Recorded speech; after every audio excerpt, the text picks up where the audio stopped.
So back in 2020, I, Steven Shinder, started a podcast called Delayed Replay, recapping and reviewing the latest films. However, it got broadcast into an alternate universe where those films got delayed and came out differently from how I was describing them. Because of how me and my guests had been describing the films, people in that other universe were saying that this was all an improvised comedy podcast, which, listening back, I can totally get why they believe that. A lot of weird stuff happened in that first year, and I even met my other self from that other universe, who pops in from time to time, for better or worse. And now, in the year 2023, this podcast continues, still recapping and reviewing movies and sometimes some other things that got delayed or cancelled in that other universe. A new episode Saturdays every other week, unless I decide otherwise for some special reason or whatever. You are listening to Delayed Replay, Season 4. Hey everyone, before the Despicable Me 4 discussion starts, just want to mention that after the discussion and after the plugs, there will be a little the state of animated movies type of discussion, like a little 2 cents thrown in. And then after that, there will be a spoilery review of, beginning with non-spoilers and then go into spoilers for Teenage Mutant Ninja Turtles Mutant Mayhem. And then, that'll be the end of this episode. And then next time, at the end of the next episode, there will be a Blue Beetle review. Just a heads up, Blue Beetle definitely became the more enjoyable of the two. Definitely recommend that. Watch it if you can. But yeah, without further delay, enjoy the show. Hello, listeners. Welcome to another episode of Delayed Replay, that podcast where we recap and review movies that got delayed in that other universe but came out on time in our universe. I'm your host, as always, Steven Shinder, and joining me to talk about Despicable Me 4, you may have heard him before, it is Greg. What are you having on this warm summer day? I had some nice fish for dinner. That's what you're asking me. Oh, nice. Yeah, I have a mocha ice creamachino from Jack in the Box. Oh no. Oh. Yeah, ice does not deserve to touch the blessed coffee. You're telling me you don't like coffee flavored ice cream either? I don't think I've had coffee flavored ice cream before. I didn't even know that was a thing. Oh, is that not a thing over there in England, or I never have come you across it. just not seen it? I've never come across it. Huh. There's like coffee chocolate and stuff, which is nice. But no, I've never seen ice cream. Huh. That's interesting. But anyway, so we're talking about Despicable Me 4, and well, to start off, like, what have been your overall experiences and impressions when it comes to Illumination and their movies? I think they definitely are one of the better, newer animation studios, because I know Sony, sometimes their stuff can be a bit stupid. Obviously not talking about the Spider-Verse movies, because they're insane. But I don't think I've seen like any of the open season movies. Those are horrible, probably. Oh yeah, I've seen all three of them, and yeah, it's diminishing nice. returns like the further you go. But with the Illumination movies, I think they did the Lorax and Super Mario Bros, didn't they?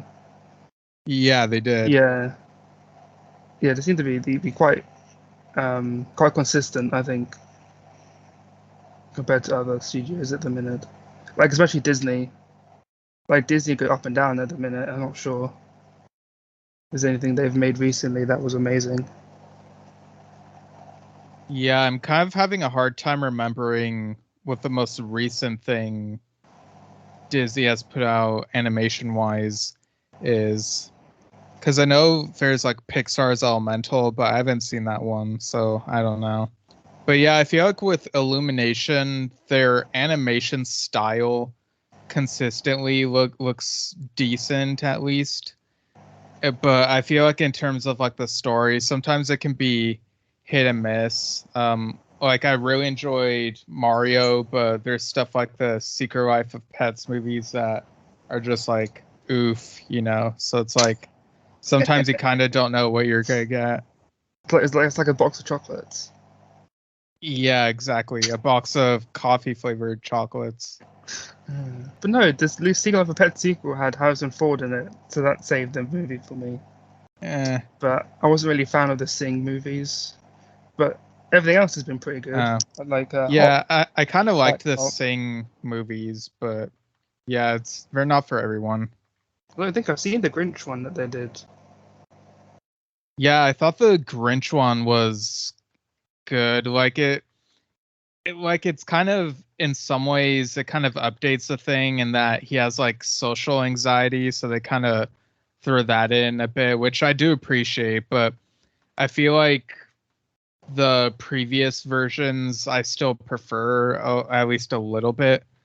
I know the Jim Carrey one hasn't aged well in some places in the movie, but still gives me that warm Christmassy feeling in the end. So, you know. Yeah, I think it's the only one I haven't seen that they've done. Yeah, I remember people were like super mad when they first saw the trailer or something. They were like, how dare they remake this thing? And it's like, it was already remade once before. Like, be quiet. And Disney were like, that's the opposite. Yeah. Yeah, instead of live action to animation, it's the other way. Yeah. But what about the Despicable Me series? Like, what's been your overall experience with those? It's the only thing I've seen Steve Carell in, I think. Oh, wow. Yeah, I don't really watch much of his stuff. Yeah, because you only watch the British Office, not the American Office. I watched like one episode of the British Office. Exactly, and since there are only like 12 episodes and a special and some movie that we don't talk about, it's basically like the equivalent of saying you've seen one season of The Office. That's fair enough.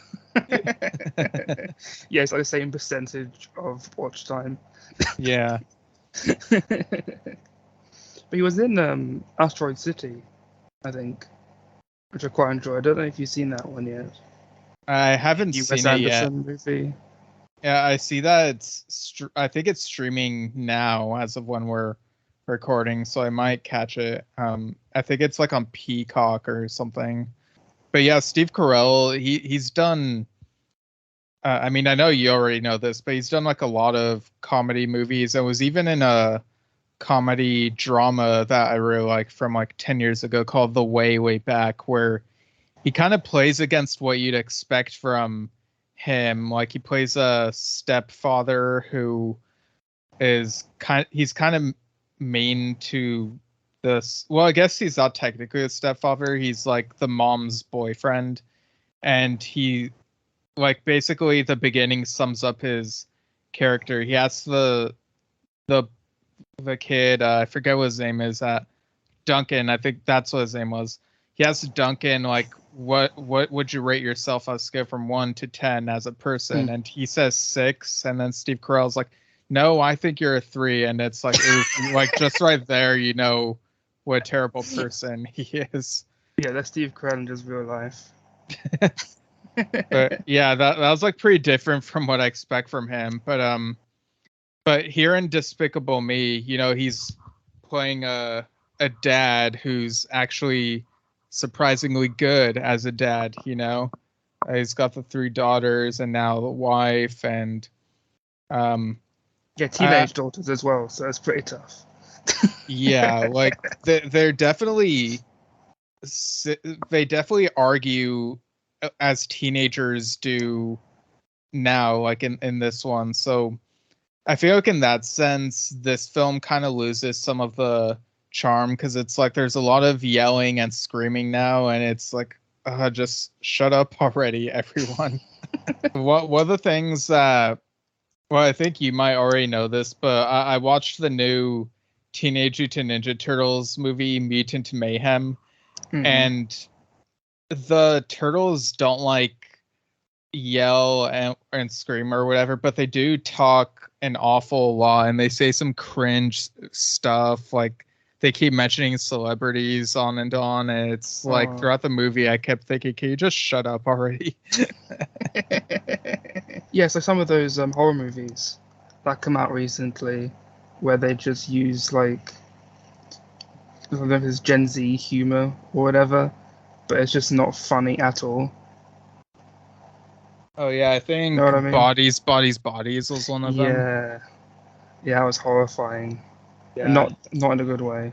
Right, and I felt kind of bad because like my friend Callum recommended it and it sounded good, and then I just didn't like it really. Yeah, I can't stand the way they talk.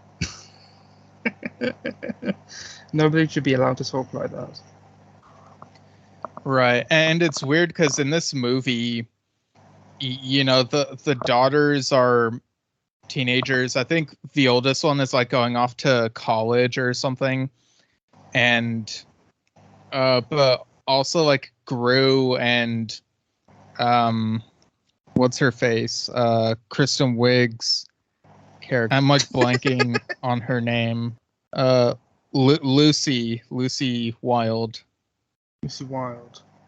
Yeah, That's wild. right. Basically, they're also kind of wondering like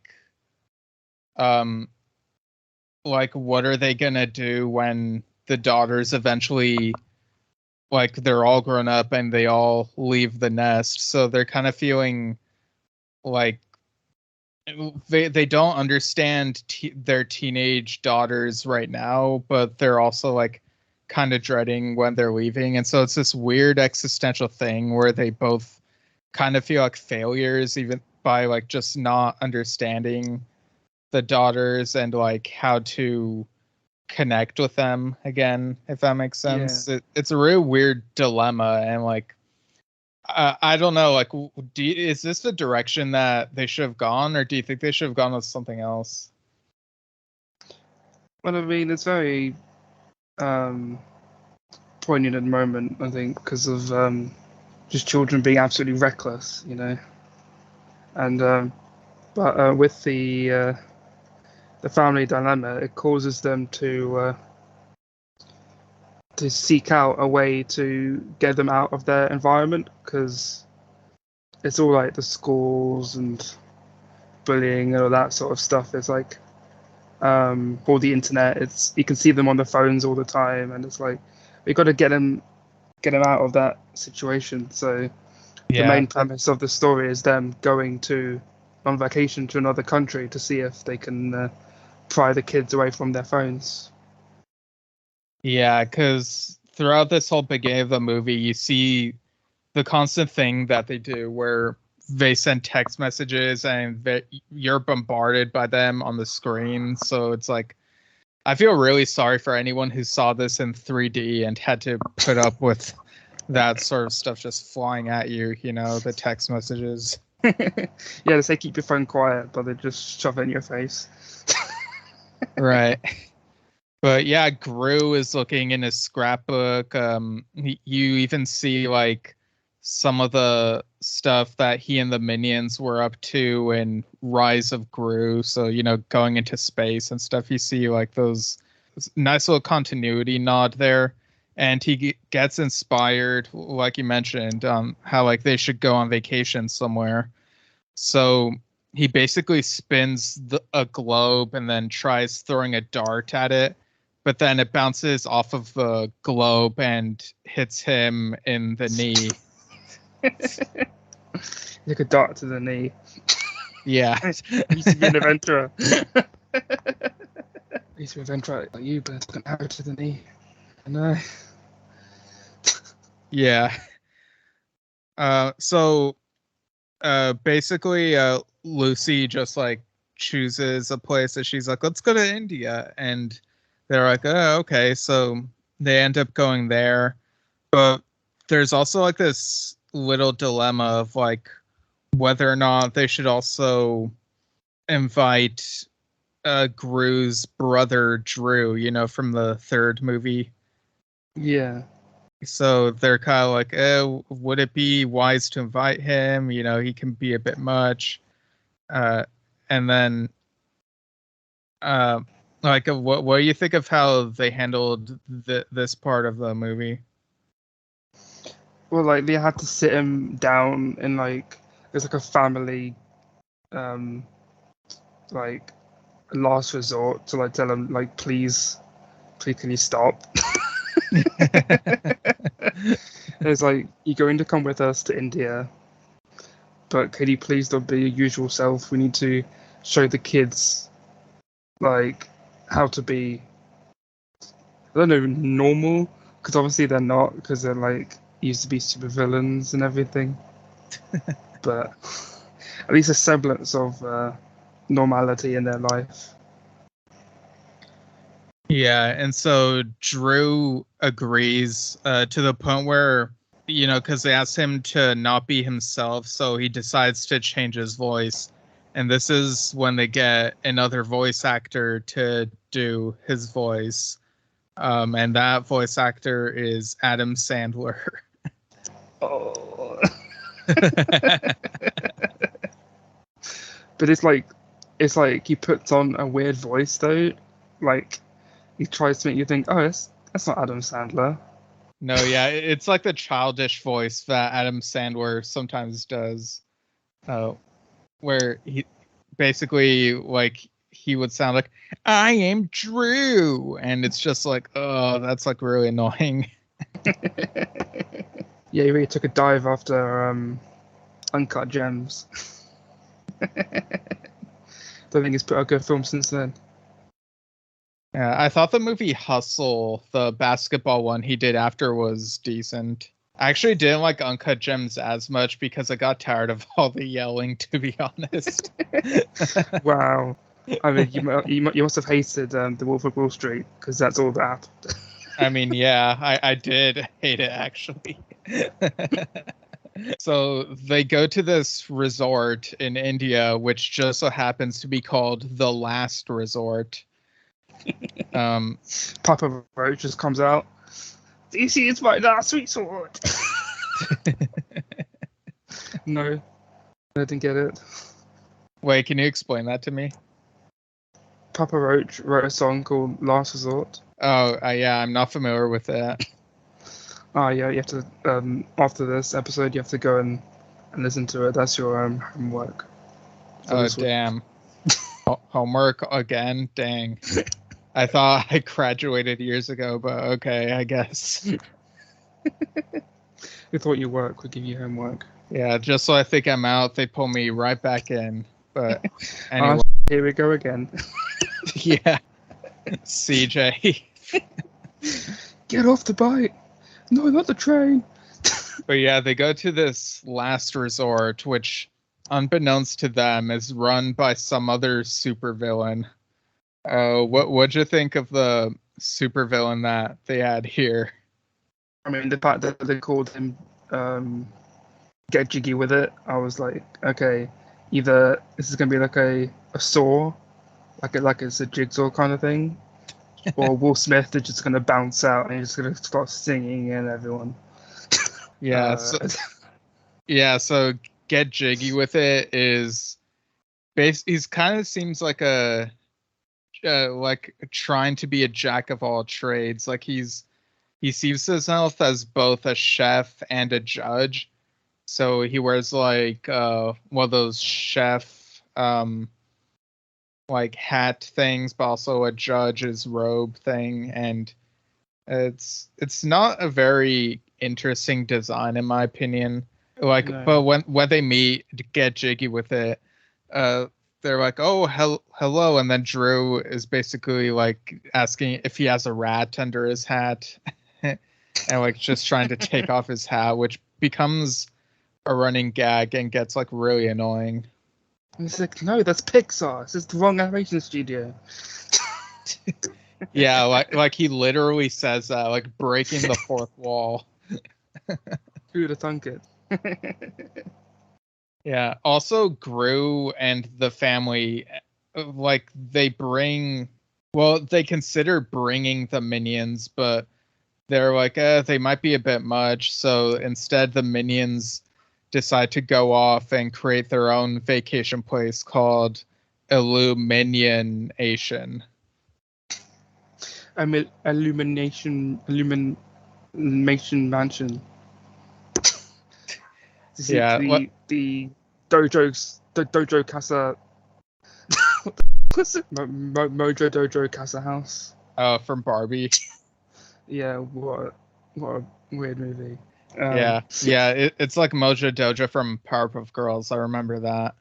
Yeah. So yeah, they create this little island off the coast of India, like in case the family needs them or whatever.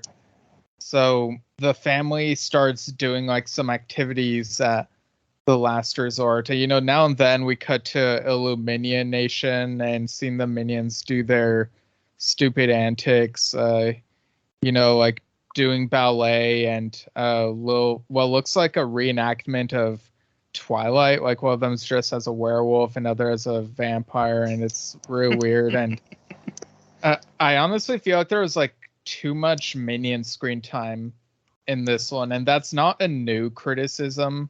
Like it's happened in some of the other movies, but I really felt like this felt like they were doing it quite a lot in this one, didn't it? I don't find them annoying. Like they do make weird noises and stuff, and it's basically like Alvin and the Chipmunks on steroids, is what I think of it as. But I mean, it's just a way of putting jokes in a quicker fashion. Like you can just spitball quickly with the minions, and obviously it sells a lot. So Yeah, I don't know. Like I feel like the minions are fine in small doses. But I don't know. Like when they got their own movie, it was like, but when they made the second one a bit more about Gru, like I was like, okay, that's better. And the third movie, like I really like the first two movies, although in the second one I could see they were trying to insert more minions, so it was like, oh, so this is where it's going. And then the third movie I didn't like as much, but it wasn't just because of the minions. Just the plot of that, I just didn't like it as much in general for that third one. So for this fourth one, while I was watching and seeing how they kept constantly cutting back to the minions, I was like, oh, geez, for Bob's sake, like. Yeah, I was half expecting them to like beg for a woman to come into the Illumination, the hell of it was, because they got sick and tired of having a patriarchy, so they needed a woman in there to spice things up.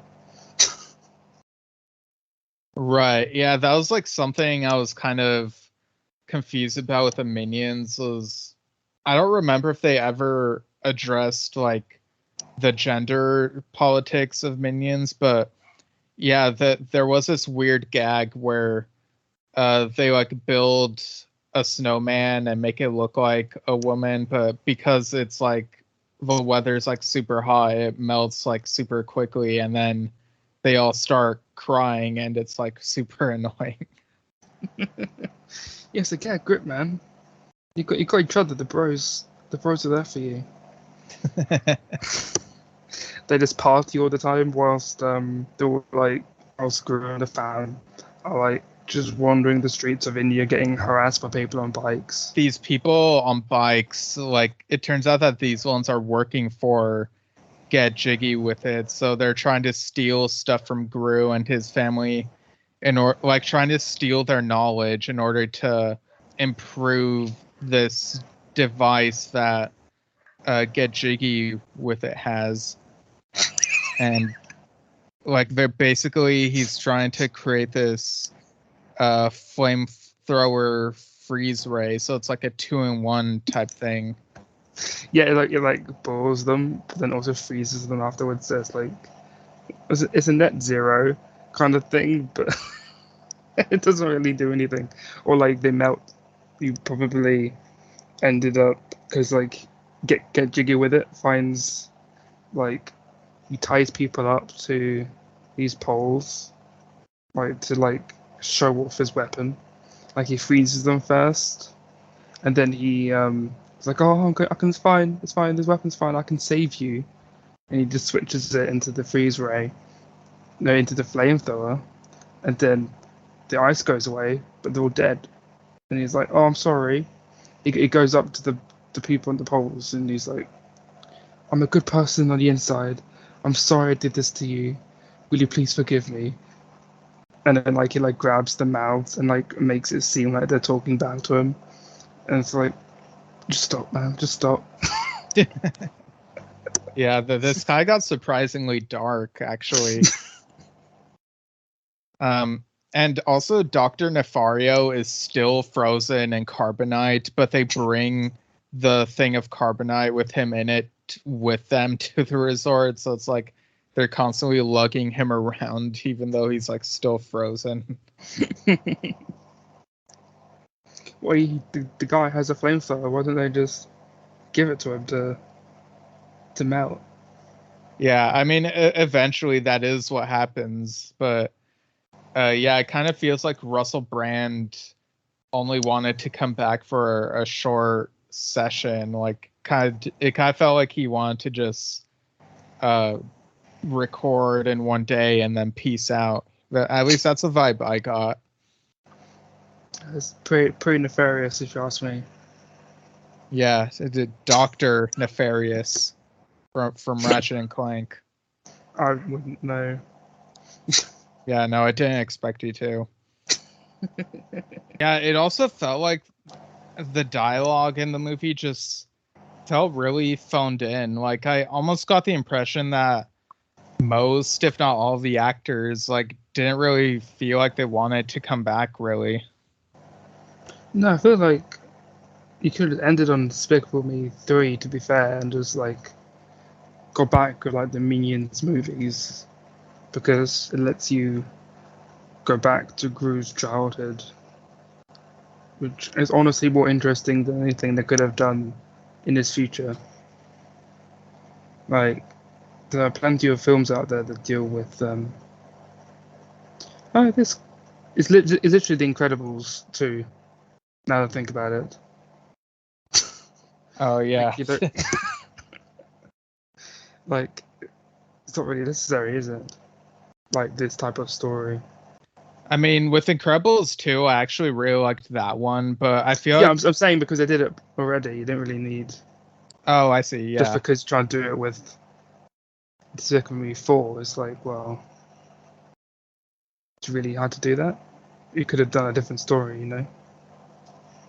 Yeah, and it does kind of feel like they do try to have their cake and eat it too when, like, later on in the movie, there is like this time travel plot that's thrown in out of nowhere where Get Jiggy with It decides to go back in time and try to eliminate like the young Gru when like he's a kid. And so young Gru ends up in the present, and he and adult Gru like end up joining forces. And of course, eventually they have to like erase his memory of the event so the timeline makes sense. But I don't know, it just felt like there was a bit too much Gru in this movie by having both of them, and especially when you have Drew in the picture as well. So it's like having 2.5 Grus, you know. It's into the Gruniverse. That just sent me into the Grown-iverse.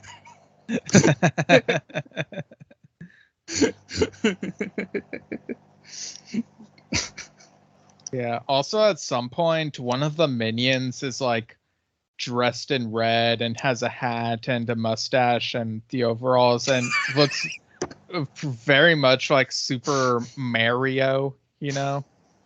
Yeah, I do know, yo. But young Gru is like, let's get the minions as help, and so they're like, okay, and so it's like they get the minions from Illuminion Nation or whatever the hell it's called, and The Illumination Mansion, the Illumination Mansion. I don't know. Something I couldn't remember. Yeah, they're like eating roast chicken when they arrive, and they're like, "Hey, minions, we need your help." And they like spring into action and they like stack themselves on top of each other and form a giant mecha minion, which I was that not. The last movie? I mean, I don't remember if it was because there was a mecha, wasn't there? There were like giant mech suits in the last movie. Maybe I don't know if the third one was forgettable, and then Rise of Gru, like I don't know, like it's like when I look back at these movies, it's like there's some things that I remember and some things that feel like they could have been in the movies because that's how sort of outrageous they are, but I just like don't know unless I actually sit down to watch them again, you know? Yeah. I mean, all I remember was the Kitar guy. I think he was the villain in that one.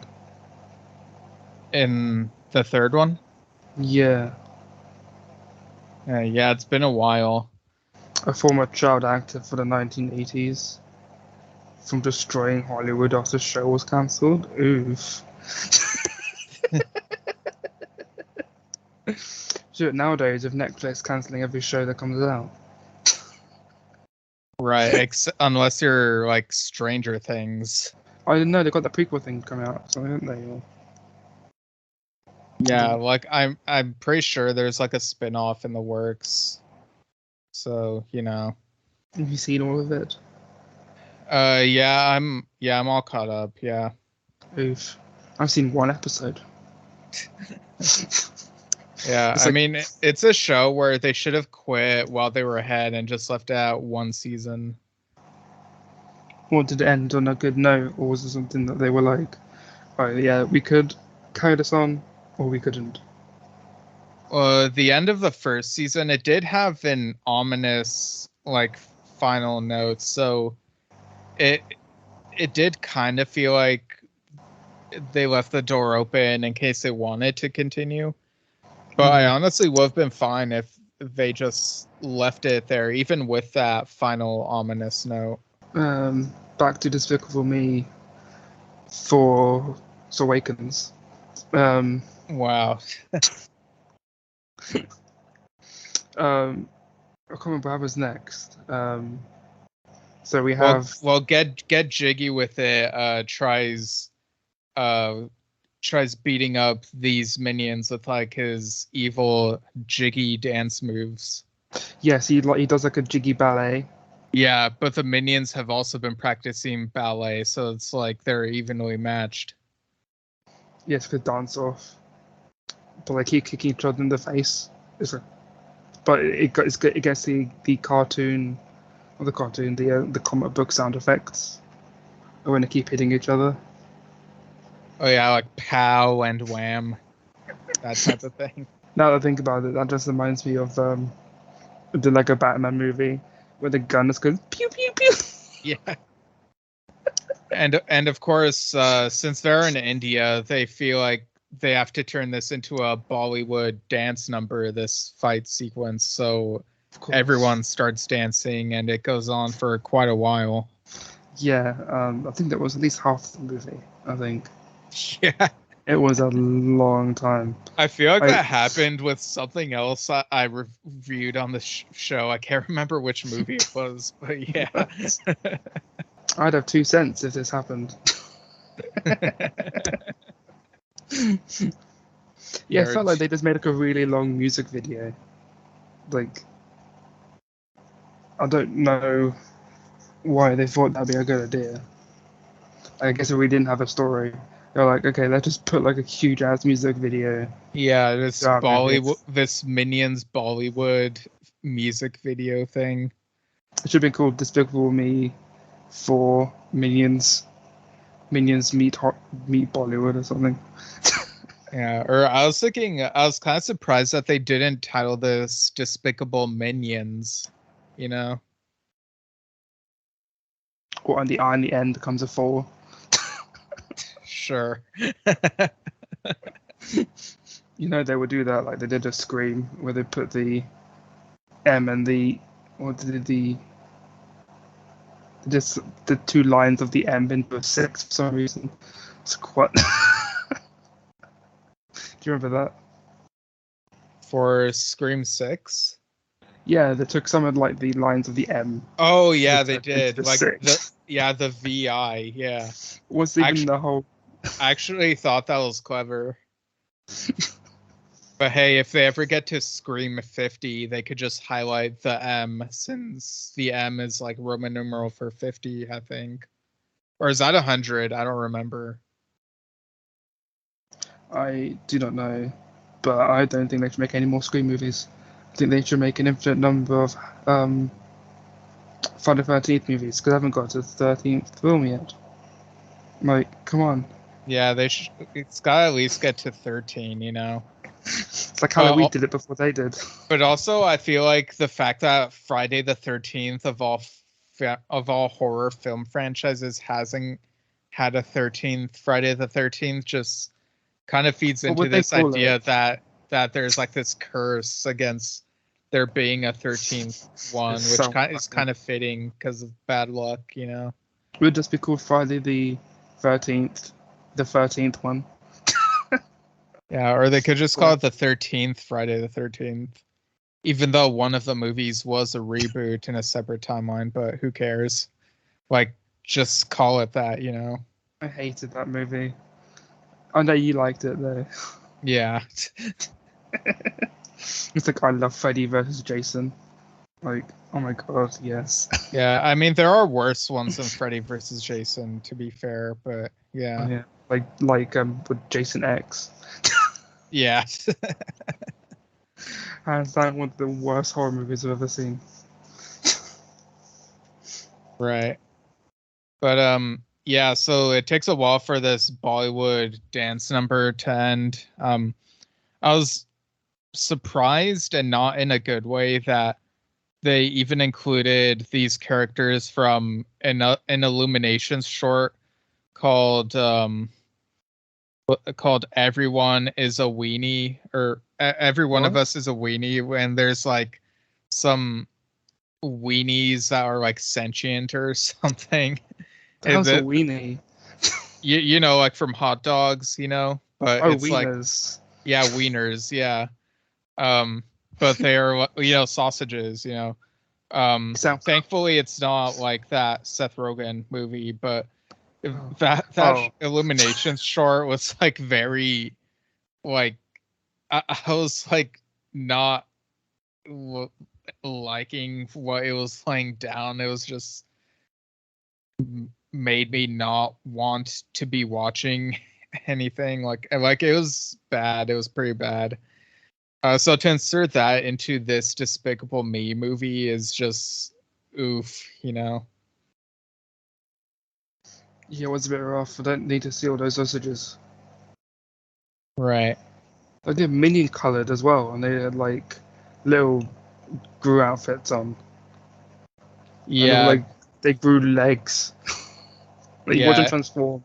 They're yellow because they get covered in mustard. Yeah. Yeah, like I could feel my brain cells dying as I kept watching this sequence. And evidently that's what happens to get jiggy with it. Like he just feels so overwhelmed by the absurdity of everything that it just all weighs down on him, and he just his brain just loses power, and then he just drops dead, you know. He falls into the ocean and just like that's the end of him, I guess. I guess you didn't see. I guess you didn't stay for the post-credit scene. Oh no! There was like this huge whale that came across and like swallowed him, and you just see him land on like on some of the insides of the whale, and like his eyes just pop open, and then the screen fades to black, and it says "Get jiggy with it, return." Oof. Yeah, Yeah, but it's that could real mean rough. anything. Like it could be just for a short, because like given the box office performance of this, like I don't know, oh, like I don't know if they'll make another one. Honestly, I think people are kind of over Minions and Despicable Me now. I don't know. Yeah, it probably only worked when people had ringtones. It's like the Crazy Frog thing. Oh, the do like Yeah, that one. yeah, that was only big because people liked the Minions and ringtones and stuff, and now it's just like I think we've moved on. It's like, why don't we get a trilogy of Wreck-It Ralph movies? Where's my trilogy? Oh yeah, As other where's many people Wreck-It have Ralph asked. 3? Yes, so many people have asked that, right? I mean, probably. I personally haven't heard anyone I know ask for that. Well, I'm happy to be the first. Congrats. I did like those movies. They were pretty fun, actually. I think Yeah, Wreck-It Ralph they are. 2 was like one of the only like recent children movies that I saw at the cinema. Like, I actually went and saw that. Yeah, weirdly, one of the daughters from Despicable Me, like in one of these other Illuminations shorts that I watched recently, she kind of looked like Vanellope when she was like riding her bike or driving a go-kart or something. I don't remember the context. Like the collection of Illuminations shorts that I watched on Netflix recently are kind of a blur and a mixed bag overall. Is that when you bombarded us with like 15 reviews? Yeah, on Uh, Letterboxd. Yeah, something like that. but yeah, we have to talk about why you watch Clockmaker, but the picture says Timekeeper. Oh Moon yeah. Pictures present. Yeah, well, the short answer is um so well, I don't know if this is a short answer, but basically when I was a kid, I watched a movie called Magic Island, and it was by Moonbeam Pictures. It was this movie where it came out in 1995, and it involves a kid who like goes into a book and meets pirates and a mermaid, and there's a pizza tree and sand sharks are literally in the sand. Yo, Um, that is a wild cover art. yeah, God, there's pieces, there's a dinosaur, there's pirates. What the hell is going on? yeah, like it was such a wild movie, but watching it now, it's like it's okay, but there's still like some nostalgia value for me. But it got me curious about what other movies were released under Moonbeam Pictures. And for those who don't know, Moonbeam is like the family side of Full Moon Features, I love which full moon features. yeah, like they put out Puppet Master, Demonic Toys, all those movies. Yeah, The really bad movie titled Jigsaw from 2002, which is all the worst movies I've ever seen. I recently watched a couple other Moonbeam movies. One of them was The Shrunken City, which was very meh. Like they didn't even spend time inside of the Shrunken City as much as you would think. But it was probably because they already did something to that effect in a movie from months before that called The Secret Kingdom, which I actually enjoyed. I thought it was fine. It felt like a long Goosebumps episode, so I kind of dug it. And then, so for this one, Clockmaker, which I guess over the years was retitled Timekeeper or something, I watched it today just because it was the 25th anniversary of it, and I had seen it pop up on Prime uh, in recent weeks. So I was like, I'll just watch it then. And it was really boring and not much happened. Why does it look like all the child actors in all these movies look exactly the same? Like it's all the same child Yeah, actors. it does feel like they're trying at that time they were getting like the same type of kid and not really diversifying and the acting can be really hit and miss. But yeah, I don't know. Like for Moonbeam movies, I guess I got kind of curious because like I guess I was wondering how do they compare to Disney Channel original movies, like in terms of like how entertaining would these children movies or family movies be, you know? So I guess I was just like want to compare or whatever. You glad you found out that they're all pretty bad? And not really. I mean, I hear you talk about what that baseball one, or was that the chef one? Millionaire Bake Off, whatever. Eddie's $1 Million Cook-Off. Yeah, it involves both baseball and cooking. Yeah. It's probably my favorite Disney Channel original movie, honestly. You always campaign for like a sequel to that or something. Well, yeah, it would be so easy. Like, okay, so for those who don't know, this came out in 2003, so you know it turned 20 recently, and it's about a junior high school kid who is on a baseball team, and he wants to cook, but at that time, like his classmates think, oh, cooking is a girly thing, so he pretends that he accidentally got him and his friends enrolled in home economics, and that's when he starts cooking and he enters a cooking contest. So but his dad like doesn't really approve. So it's basically High School Musical before High School Musical was a thing, and you know, with just a couple things switched out for other things, you know. So it kind of bothers me that history was kinder to High School Musical than to Eddie's $1 Million Cook-Off in terms of the content. But basically, my pitch for a sequel would be like it would be a Disney Plus series, but you know, Eddie would be like 20 years older or something, and there would be a new generation of kids who want to learn how to cook, and maybe they enter like a cooking show, like a Master Chef Junior type thing, but you know, changed enough so that it's its own thing. But also there'd be a subplot where Eddie's dad has maybe like a heart attack because of like some bad he has to change up his diet or something, and he also there'd be a heartwarming moment where he thanks a nurse, a male nurse, for all the help, because that's another thing, like they kind of make fun of male nurses in the movie. But the subplot would be Eddie trying to figure out recipes to make healthy food for his dad that also tastes really good. So like to help his dad adjust to a new lifestyle. So that would basically be my pitch, pun intended, for a sequel to that. Yes, this is definitely what you expected to talk us through today.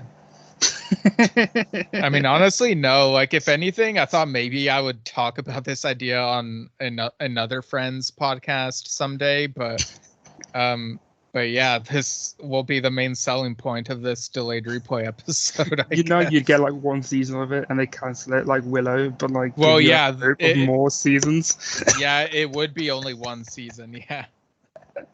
My God, why would they tease us like that with those books and then not give us another season? Yeah, I mean, I guess I don't know how big the viewership was, honestly, which is disappointing. But yeah, like I really enjoyed the Willow TV show, but I also think it was kind of weird that, you know, for a show based on a movie where a little person is the main hero, well, I thought it was kind of weird that the ensemble cast of the TV show didn't have a couple more or a few more little people as the heroes, you know? So I just thought that was kind of weird. Yeah, it's just Willow, and then everyone else who are new characters. Yeah, I guess we could go into final thoughts for Despicable Me 4 now that we're so far away from it and have pretty much said all we need to say about it. So what are your final thoughts and score out of 10 for Despicable Me 4? Well, I didn't see much point in them making a sequel in the first place, so that kind of rates is quite low. and then having half the film be a Bollywood music video, basically a Bollywood version of Sing, even though I didn't like Sing in the first place. That's what it is. It's a Despicable Me course of Sing. But no, I liked Get Jiggy with It. He was probably the most entertaining part of the movie, which isn't saying a lot, but he was definitely the standout. I would probably rate this movie. I'll give it 3 out of 10, as there should be that many Wreck-It Ralph movies. Okay. Yeah, I actually was gonna go 3 out of 10 as well. Like 3 out of 10 Russell Brand's or Dr. Nefario's Frozen and Carbonite. Like, look, I don't have anything against Bollywood sequences. I think they can be quite good. But the way it was constructed for this movie and how much of the runtime it took up, it felt very haphazard the way that it came across. Like, it kind of felt like a parody of Bollywood in a weird way, and it just, the whole cliche thing of the plot being like, oh, let's go on vacation, and then, like, I guess the family kind of grew closer together. See what we did yeah, there. Yeah, see what I did there. But it didn't feel earned, in my opinion. And I know people were saying, like, oh, they're going to age up the kids. It's going to really shake up the status quo. But there was potential for that. But it felt so, the way that it went down, like, it just wasn't compelling enough to the point where it feels so removed from the other Despicable Me movies. And, you know, I still think the third one is, like, pretty but, like, this is worse than even that, and the first Minions movie, so it's, like, it's really disappointing, and it truly is despicable, this one. So, I do hope that, you know, with the box office, Illumination has learned something, you know, and, like, just throwing minions and dance sequences everywhere isn't always going to be enough. So, yeah, I know I'm sounding kind of like a downer, but that's basically my feelings on this movie. Yeah, it just wasn't enough. Yeah, exactly. All right, well, thanks again for being on the show, Greg. Also, like, your name isn't too different from Gru. Like, you just change out a couple of the letters, you know? Yeah, we look alike, you know? I'm definitely as famous as old Steve Carell. Yeah. I don't know why I said yeah, as if that was true when it isn't. Well, thank you for agreeing with me. I can't believe he's known as America's funniest man. I know many. Is he actually? Yeah, by Life magazine. Oh, I don't follow Life magazine, so, like, I don't know. Yep, America's funniest man. How low have we fallen? I think the only one I've seen is, like, the 40-year-old virgin or something. Yeah, I remember liking that when it, like, a couple years after it came out, but then looking back, it's like some of that really has not aged well. So. No. But obviously Paul Rudd is, like, amazing as usual, I think. Oh yeah, and looks the same. Yeah, I swear the guy does not age whatsoever. Like, yeah, you watch Friends. Right. Yeah, Avengers Endgame explains why he doesn't age, you know, because of the time travel and stuff. Yeah. Well, the Marvel's going to be terrible. I can tell you that now. Secret Invasion just invaded my mind and made me forget what happened because that was pointless. Yeah, I feel ya. I feel that. I thought it was going to lead somewhere with all the stuffs, but no, it just did nothing, didn't it? No, yes, the real secret for regarding Secret Invasion was that it sucked. So Yeah, like the lowest rated finale. yeah, and like there was a character death. I was like, why did you get rid of that character? It's like, it's so upsetting to me. But anyway, yeah, I guess that's it. If you have like nothing to plug, right? Yep. All right, I'll mention all my links and stuff when I edit this. But yeah, that's it for now. And without further delay, have a good day. Hi, this is Steven again, adding stuff in the edit. Funny thing, the mention of Marvel is that here in the delayed replay universe, so we record this discussion on Despicable Me 4 before Deadpool 3 came out, so before either of us could chime in with thoughts on that, but that'll be the next episode of this podcast. So you can email Delayed Replay at delayedreplaypodcast@gmail.com.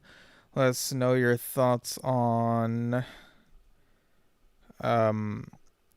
I don't know, dancing and getting jiggy with it.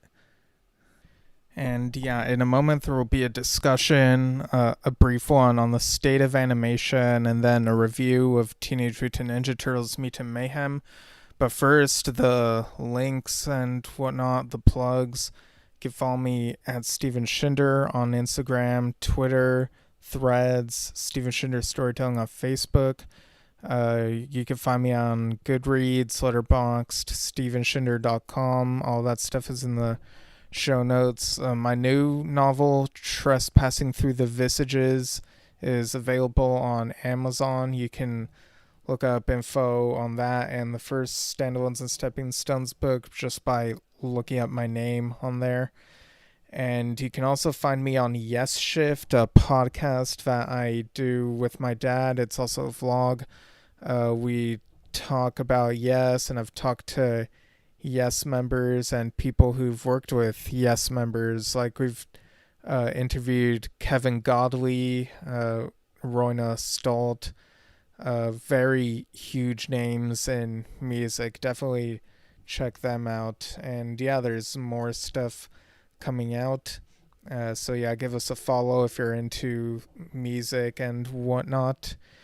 And you can also, I recently guested on my friend Jesse Bennett's podcast, like him and his friend Phil's podcast, Question, Possible Answer. We talked about the movie Accepted. So that was a very fun discussion. I'm not quite sure when that episode will be out, but subscribe to that podcast and give it a listen when it's out. And I think Dylan is actually editing the finale for Triple Play, the movie trilogy podcast from decorativevegetable.com. So I think that should hopefully be out sometime in the near future. The finale that we recorded like a year ago, maybe a little more than a year ago. So yeah, great stuff. Links are in the show notes. And without further delay, here's Steven from that other universe. Hey guys, it's Steven from that other universe. I know that on Delayed Replay there have been discussions on movies that have come out over the last few years, and some of them have come out kind of differently, like Soul, Sing 2, The Bad Guys. But I think some of those, maybe almost all of them, I don't know, like, both of us, Stevens, have similar thoughts quality-wise on those movies. But let me just look back on a few of the other sort of big theatrical and whatnot family movies that, well, I guess in my universe, a few didn't get theatrical releases. Some were streaming only, but just a little look back on some of the stuff that's come out, because on the discussion, the other me was struggling to figure out what the most recent Disney animated movie was, and then afterward we talked about it, and I was like, "Oh, Strange World, remember that?" And we both really loved Strange World. It was a very good father son movie. But as for other Disney animated movies of the last couple of years, Rayo and the Last Dragon was also incredible. And Kanto, I know most people who've seen it seem to love it. We thought it was just fine. Like, the animation looks really good, but the music, like, there are other movies where the music really sticks. But I guess this is a minority opinion here regarding Encanto. Um, uh, on the Pixar side of things, Onward was pretty decent. Luca was enjoyable. Um, let's see, Turning Red was incredible. Just maybe a couple lines here and there that didn't land so well, but overall was very emotional coming of age story, and like a real good family and friends story. Um, Lightyear was fine overall. It was average. The third act is where things kind of fell apart, and what I like to call Iron Man 3 problems.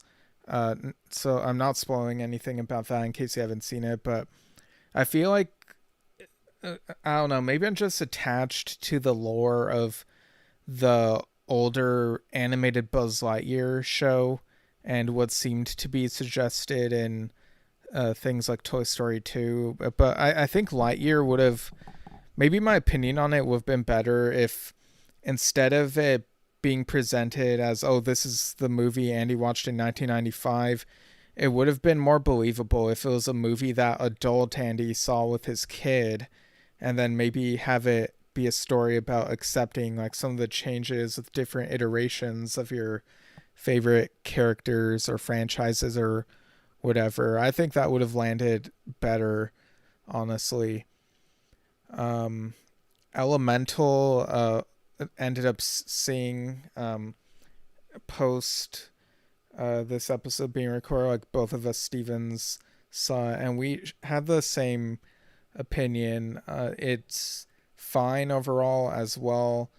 It didn't get very emotional, but also wasn't bad. Like, it was definitely better than the marketing presented it to be, but it still could have been better. I think the marketing made people think it was kind of a ripoff of Inside Out, and I think most of that came from maybe the character designs and the color palette of all that.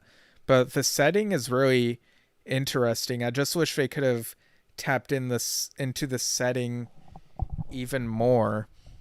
Um, so yeah, like, it just ended up being fine overall. Um, let's see, what else? What else? I'm trying to think of, Illumination. We've talked about some of the stuff there, I guess, has been talked about on the podcast. I would say overall, there have been, well, okay, I just remembered DreamWorks also recently released Ruby Gillman Teenage Kraken, and I think Greg shared the same opinion that it was very meh. Uh, like, just, it was such a weird movie. Like, even when the trailer came out, I was like, it's kind of weird that this is coming out around the same time as The Little Mermaid, a Disney remake. And Ruby Gillman also felt like, even if this wasn't how it happened, it felt like it smushed the Pixar movies Luca and Turning Red together.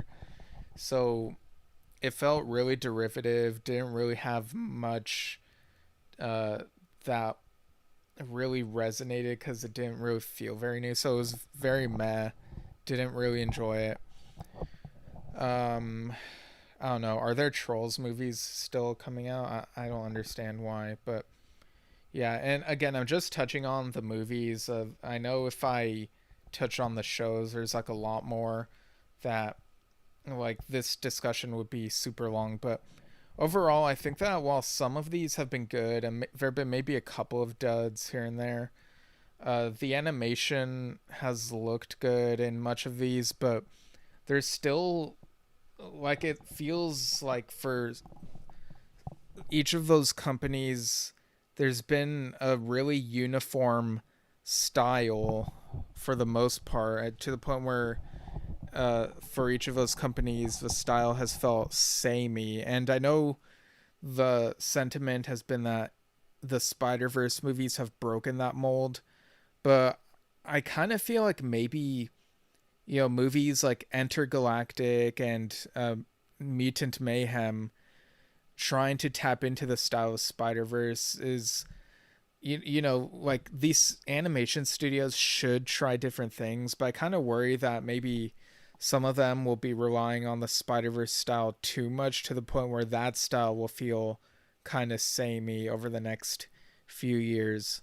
So, yeah, I don't know. It's going to be fascinating to see what changes, if anything, in animated movies going forward in the near future, especially after whenever the strikes in my universe. And like, I'm very curious to see what ends up happening.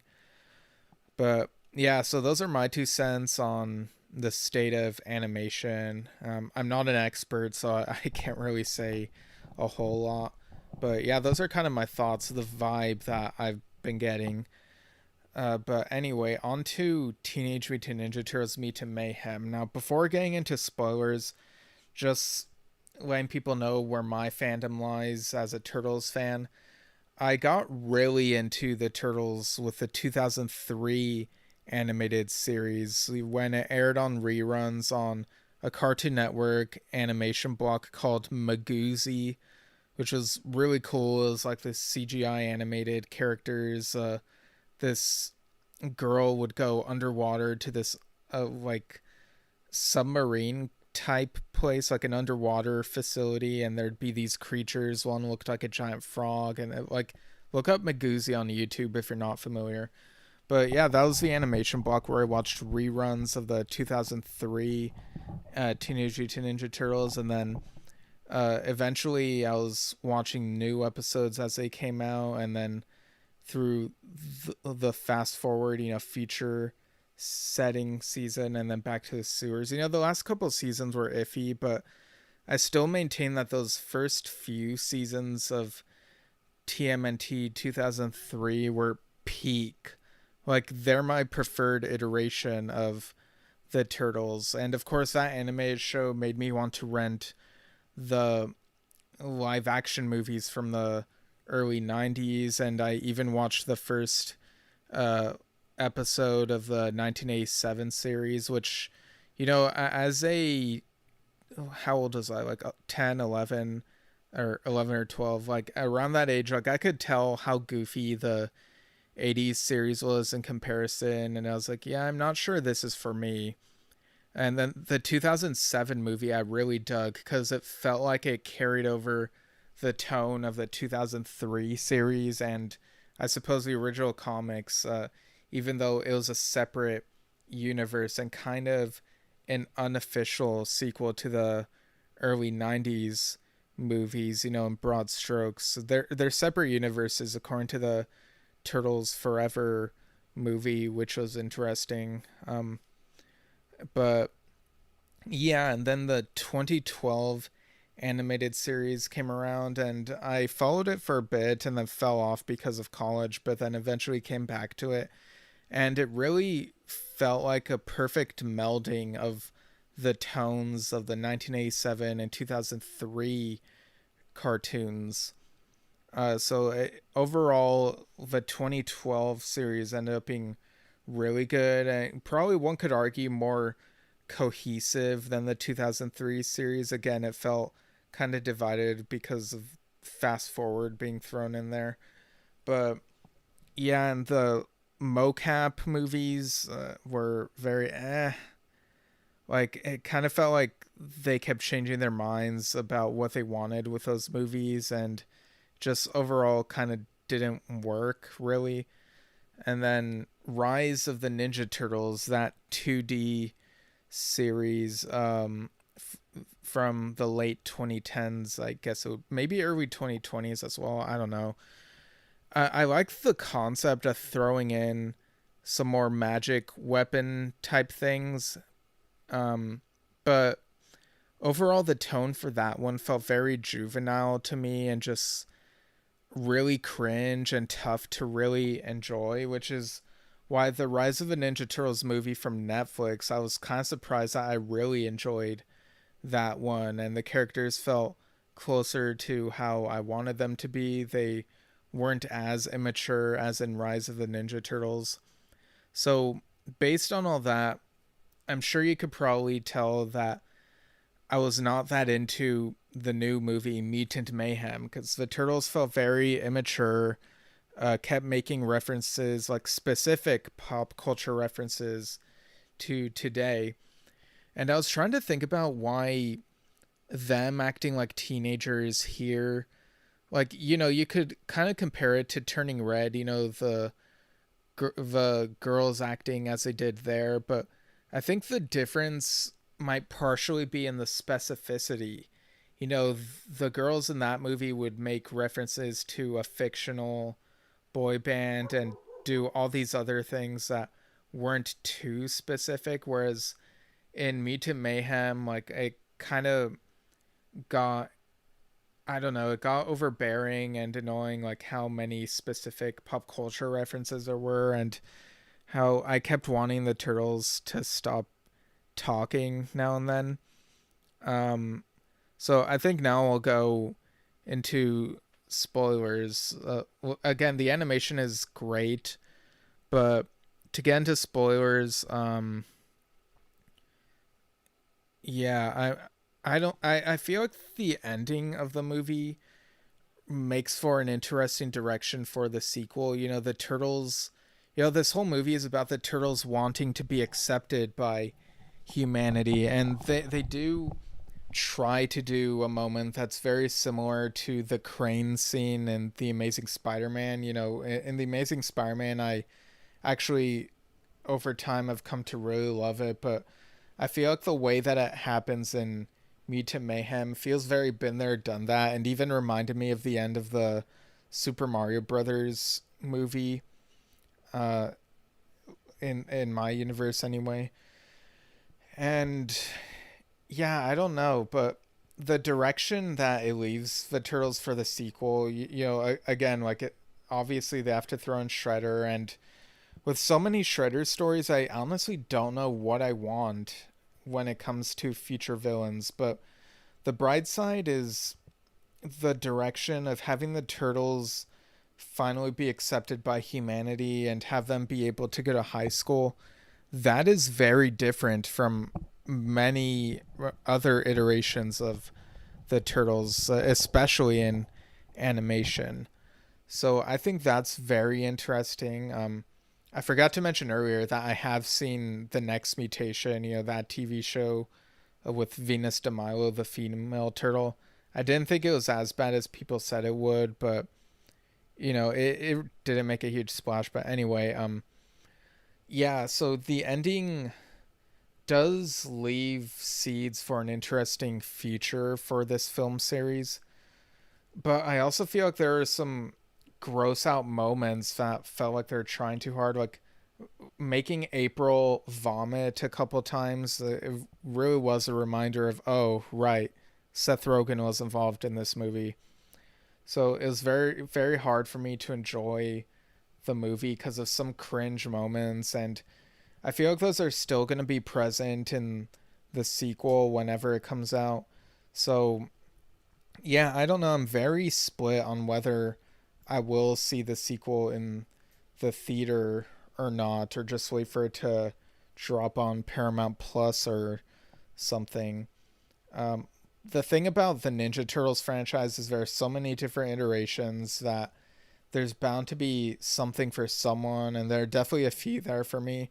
But I'm thinking maybe this one is one of the ones that might not be for me, unfortunately. So I gave Mutant Mayhem, I think, a 5 out of 10, maybe a 5.5 if I'm being generous. But yeah, like it was almost a 6, but then, like, I don't know, like the gross out moments kind of tipped it to being like a 5.5. I also thought the way that they learned how to be ninjas, like through watching online videos or whatever, was kind of a stretch. So yeah, I don't know, but those are my thoughts. It looks like I'm in the minority though. I definitely enjoyed Blue Beetle much more in that double feature. I watched Mutant Mayhem and then Blue Beetle in the same day. So I definitely recommend Blue Beetle. But yeah, those are my thoughts on Mutant Mayhem. Uh, so yeah, that I'll talk about Blue Beetle at the end of the next episode, I guess, and going into spoilery detail. And without further delay, have a good day.